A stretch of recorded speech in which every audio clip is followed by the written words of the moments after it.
புதுச்சேரியில் தினமலர் நாளிதழின் வீட்டு உபயோகப் பொருள் கண்காட்சி பொதுமக்களிடம் பெரும் வரவேற்பை பெற்றுள்ளது. புதுச்சேரி AFT மைதானத்தில் தினமலர் நாளிதழ் சார்பில் வீட்டு உபயோகப் பொருள் கண்காட்சி துவங்கியுள்ளது.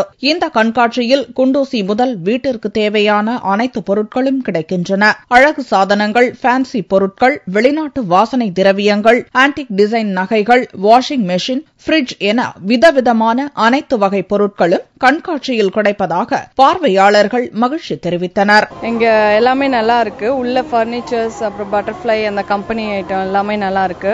ஃபேஷியல் ஐட்டம், அப்புறம் ஆர்னமெண்ட்ஸ் எல்லாமே ரொம்ப நல்லா இருக்கு. வெளியில குழந்தைங்க விளையாடுற அந்த வாட்டர் போட், அப்புறம் கேமல் ரைடு, அப்புறம் ஹார்ஸ் ரைடு அதெல்லாம் இருக்கு. எங்க குழந்தைங்க எல்லாம் ரொம்ப என்ஜாய் பண்ணி விளையாடுனாங்க. பார்வையாளர்களை மகிழ்விக்கும் குதிரை சவாரி, ஒட்டக சவாரி, குழந்தைகளை குதூகலிக்க வைக்கும் வாட்டர் போட் போன்றவையும் பெரிதும் வரவேற்பை பெற்றுள்ளது. தினமலர் எக்ஸ்போக்கு வந்தோம். நிறைய ஜுவல்லரி ஷோரூம், நிறைய ஸ்டால் வச்சிருந்தாங்க. புக்ஸ், கிட்ஸுக்கு நிறைய புக்ஸ் அண்ட் சிடிஸ் எல்லாம் இருந்தது. எஜுகேஷனல் சிடிஸ் எல்லாம் யூஸ்ஃபுல்லா இருக்கு. இத்துடன் உணவு பிரியர்களுக்காக கோவை பிரியாணி, ஆந்திர உணவு வகைகள் மற்றும் பாரம்பரிய உணவுகள் என்று நாவை சொட்ட வைக்கும் விதவிதமான உணவு வகைகளும் கண்காட்சியில் அணிவகுத்து பார்வையாளர்களை பரவசம் கொள்ளச் செய்துள்ளன.